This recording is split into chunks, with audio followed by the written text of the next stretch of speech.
This is an ABC News special report.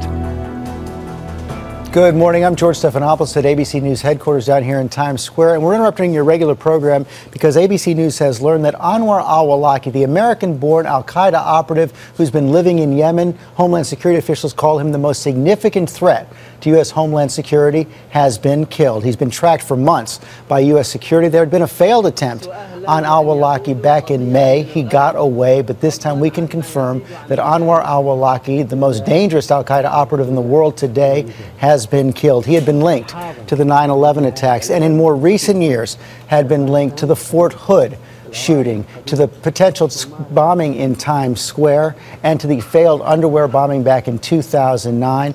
U.S. officials had considered him, after the killing of Osama bin Laden, the most dangerous al-Qaeda operative in the world. As we said, he had escaped in attacks in times past. He had continued to be tracked by U.S. officials, and now he has been killed. Our chief investigative correspondent, Brian Ross, had been tracking Anwar Al-Awlaki for years, and he files this obituary.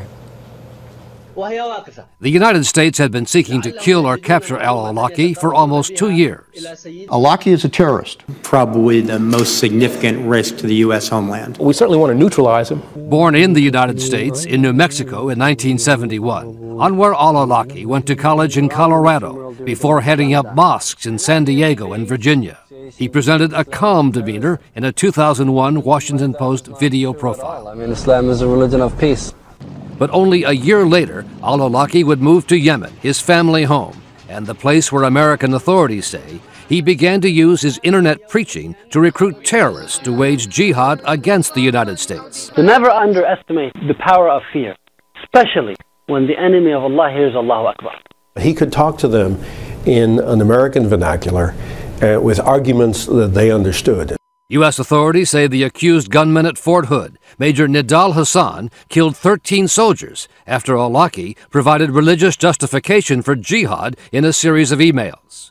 Awlaki was also accused of organizing the attempt to bring down an American jetliner over Detroit on Christmas Day 2009. U.S. officials say the so-called underwear bomber was advised by Awlaki prior to the mission, and that there were many, many more drawn to al-Qaeda training camps in Yemen by Awlaki's message to do battle against the United States. I think taking him out of the picture is a major achievement in terms of American security. In fact, in terms of immediate threat, it could prove to be more significant than the death of Osama bin Laden. Brian Ross, ABC News. A major development overnight in the war against al-Qaeda. One more time, Anwar Al-Awlaki, the al-Qaeda operative based in Yemen, born in the United States, educated in the United States, has been killed. Our Martha Raddatz reports that he had been tracked for months by U.S. security. They knew exactly where he was, and we're just waiting for the right moment. That moment has come today. We'll have much more on Good Morning America coming up at 7 a.m. Eastern Time. And, of course, you can follow this all day long at abcnews.com. I'm George Stephanopoulos in New York.